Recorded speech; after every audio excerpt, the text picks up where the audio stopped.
maintenant une petite recommandation, une idée pour des mers plus sûres. On a déjà un peu de retard, donc je vais demander à Monsieur Charles-Henri de Barsac de me rejoindre au pupitre. Il est représentant permanent adjoint à l'Organisation maritime internationale. Je sais qu'il y avait beaucoup de questions pour l'Organisation maritime internationale hier. Il a été aussi fonctionnaire au ministère de l'Environnement, en charge des négociations européennes sur plusieurs questions concernant le transport maritime et notamment le paquet Erika III.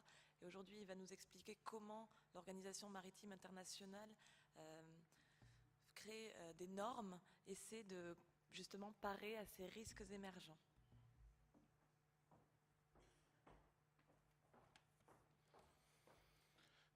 D'abord, merci à Surfrider d'avoir organisé ce séminaire. Je pense personnellement que c'est très important que les questions de sécurité maritime ne se limitent pas à des débats d'experts, mais qu'elles s'ouvrent de plus en plus à des gens de la société civile, au grand public, et que ça serait à mon avis, enfin c'est mon point de vue, une première victoire pour la suite et pour éviter que de grandes catastrophes comme on a connues se reproduisent.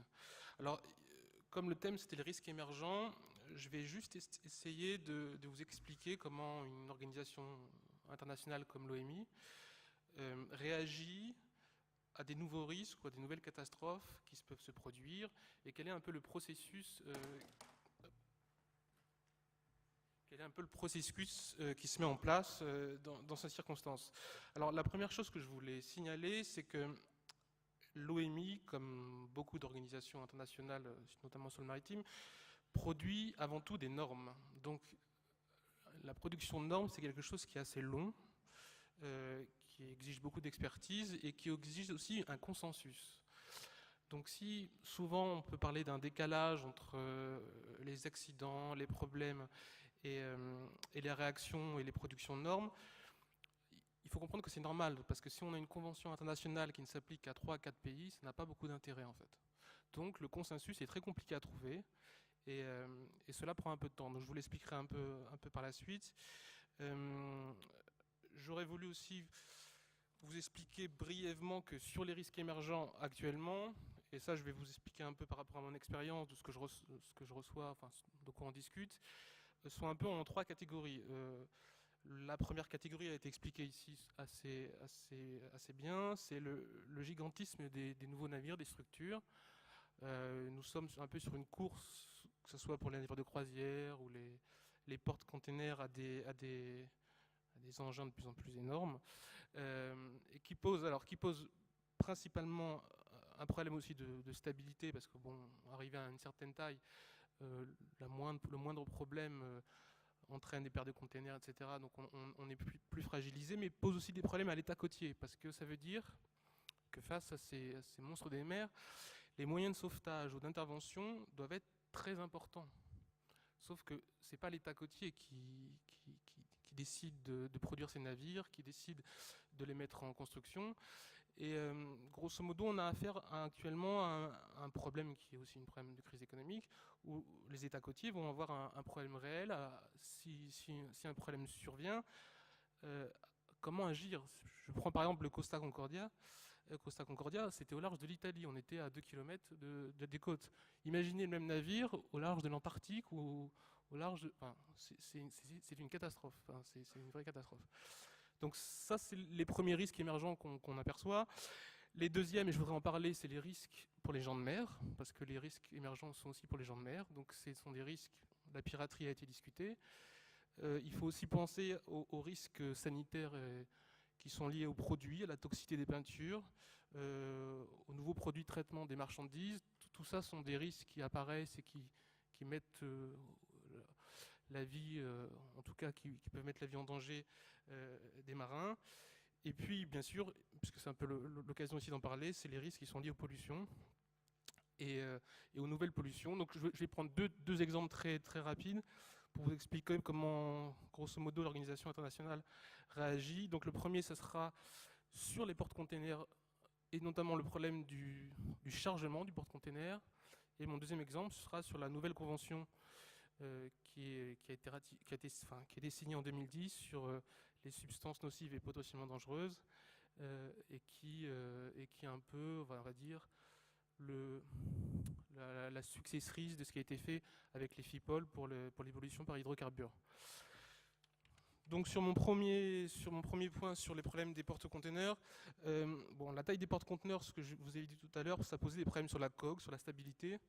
Et le gros problème qu'on a actuellement et qui a été identifié par des délégations, c'était en 2010, c'est que le gros problème actuellement, c'est le chargement des porte-conteneurs. Alors je vous explique rapidement, c'est qu'un chargement d'un porte-conteneur, c'est très compliqué et ça se base avant tout sur le poids réel des conteneurs. Sauf qu'actuellement, le poids réel des conteneurs, on ne le connaît pas. Donc on a des déclarations, on a tout un mécanisme, mais c'est un poids estimé souvent. Donc c'est-à-dire que les navires sont chargés à partir d'une estimation, et des fois on peut avoir des déséquilibres. C'est-à-dire qu'on croit qu'on met tant de côté, et ce n'est pas finalement le cas. Donc qu'est-ce qui se passe? On a des pertes en mer s'il y a un navire, on a des problèmes aussi d'accidents dans les ports. Et donc ce problème a été soulevé en 2010 donc par des délégations, dont le Danemark, les Pays-Bas. Et donc il y a une soumission, c'est ce qui s'appelle une soumission qui est faite à l'organisation au cours d'un sous-comité sur les cargaisons dangereuses. Donc je ne vous explique pas l'organisation interne de l'OMI, mais grosso modo, vous avez l'Assemblée, le Conseil, vous avez des comités techniques et des sous-comités qui travaillent pour ces comités techniques. Donc cette soumission a été proposée au sous-comité des cargaisons dangereuses et qui proposait juste un amendement à la Convention SOLAS, qui est la Convention mer sur la sécurité maritime, pour qu'on ait le poids réel qui soit proposé pour les conteneurs à chaque chargement en fait. Donc voilà, donc classiquement ça a été posé en 2010, des discussions sont en cours. Donc comment sont faites les discussions? Donc vous avez une discussion en plénière, donc une réunion un peu comme ça, sauf qu'en plénière c'est des discussions très techniques, donc ça ne permet pas forcément d'avancer énormément. Donc vous avez des groupes de travail qui s'instaurent entre États membres et représentants d'organisations, qui s'organisent, on va dire, dans des salles adjacentes. Et vous avez surtout des groupes de travail par correspondance qui travaillent sur la question en fait. Et donc actuellement, le problème a été posé en 2010, nous sommes en 2012. Les sous-comités se réunissent tous les ans, tous les 2 ans à peu près. Donc pour l'instant, on est juste, vous voyez, aux prémices. On est déjà à 2 ans, et à mon avis, l'amendement n'aura d'effet qu'en 2014 ou 2015. Donc le temps est très long en fait. Le temps est très long entre le problème qui est identifié et la solution. On est en moyenne entre 4 et 5 ans à chaque fois. Donc ça c'était le problème des porte-conteneurs. Je voulais aussi poser la question en fait de l'indemnisation des victimes en cas de pollution par substances nocives et potentiellement dangereuses. Donc ce problème fait suite en fait à grosso modo ce qui s'est passé avec le FIPOL. Donc le FIPOL, premier fonds, c'est dans les années 70, suite à une catastrophe maritime. Et les FIPOL ont été créés, donc, qui sont une convention internationale, ont été créés pour répondre à l'indemnisation des victimes qui était très long. Parce que si on part sur des procès, etc., on en est à 5-10 ans. Alors ce qui n'empêche pas qu'il peut y avoir des procès, évidemment, on l'a vu, évidemment.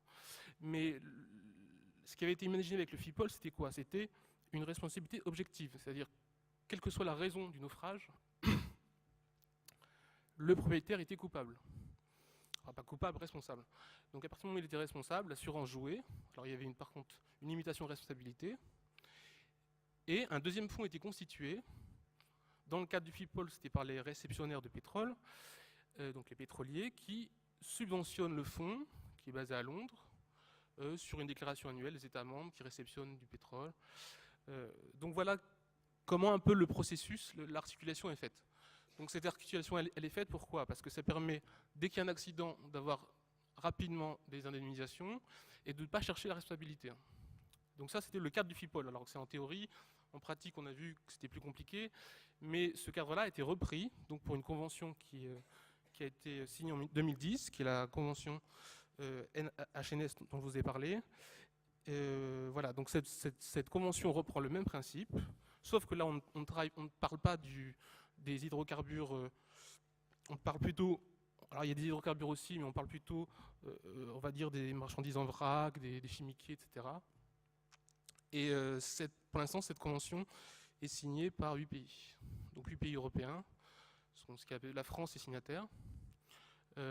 Cette convention est un peu, on va dire, On est un peu en attente de ratification, d'aller un peu plus loin. Mais voilà comment fonctionne un peu l'organisation, c'est-à-dire qu'un problème se pose, il y a un certain temps de latence, on cherche le meilleur système dans le cadre international qui existe déjà, qui peut être assez contraignant, et on agit. Donc voilà, donc je voulais rentrer un peu dans les détails de la convention, mais je pense que je vais passer les 10 minutes. Je voulais juste dire en conclusion sur ces deux sujets, que voilà, les textes sont pris, il y a des conventions qui existent, qui vont s'appliquer, mais ça ne suffit pas. Il faut aussi avoir un devoir de gouvernance de ces conventions. Donc les organisations internationales s'en chargent, les États sont là, mais il faut aussi que les ONG soient là. C'est-à-dire quand on discute de pollution ou des FIPOL à Londres, il faut que les ONG de protection de l'environnement soient là. Il faut qu'elles soient représentées et il faut qu'elles entendent leur voix, parce que c'est là que ça se décide, c'est là que l'enjeu se passe. Le texte ne suffit pas en lui-même, parce qu'après il y a l'application du texte. Donc voilà, j'en conclus là, je crois que j'ai passé 10 minutes. Merci.